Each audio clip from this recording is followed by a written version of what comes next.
Hello అండి, నమస్తే. నేను Harinmani. Welcome back to our channel Harinmani's kitchen.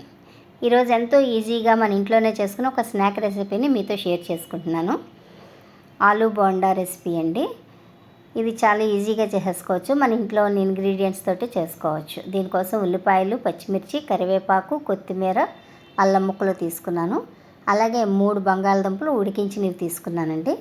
బాగా మరీ మెత్తగా ఉడికించుకోకూడదు. ఒక 2 విజిల్స్ వచ్చిన తర్వాత ఆఫ్ చేసేసుకోవాలి. ఇప్పుడు దీన్ని పెద్ద కన్నాలున్న కూర దాంట్లో కూరుకోవాలి. ఇప్పుడు ఇలా కోరుకున్నదంతా ఉల్లిపాయ ముక్కల్లో కలిపేసుకోవాలి.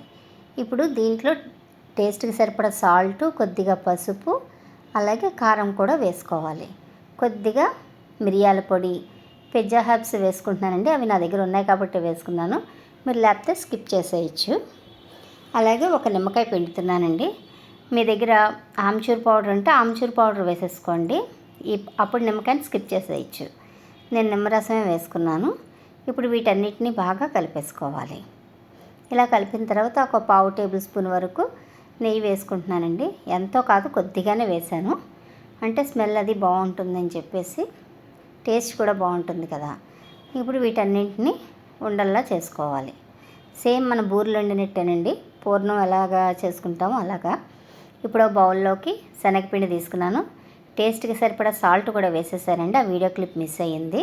అలాగే కొద్దిగా పసుపు, టేస్ట్కి సరిపడా కారం కూడా వేసుకున్నాను. అలాగే కొద్దిగా వాముని చేతిలో వేసుకుని క్రష్ చేసి వేయాలి. ఇలా క్రష్ చేయడం వల్ల ఆయిల్స్ రిలీజ్ అయ్యి టేస్ట్ అయితే చాలా బాగుంటుంది. స్మెల్ కూడా బాగా వస్తుందండి. ఇప్పుడు వీటన్నిటిని బాగా కలిపేసి ఇప్పుడు వాటర్ వేసి బజ్జీల పిండిలో కలుపుకోవాలి.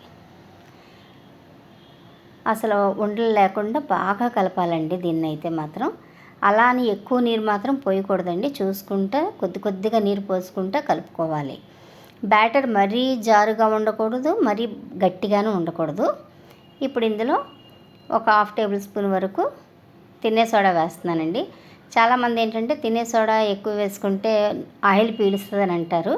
మనం బ్యాటర్ కలుపుకునే విధానంలోనే ఉంటుందండి ఆయిల్ పీల్చడం పీల్చకపోవడం అనేది. ఇప్పుడు బోండాలు వేసేసుకుంటున్నాను నేను.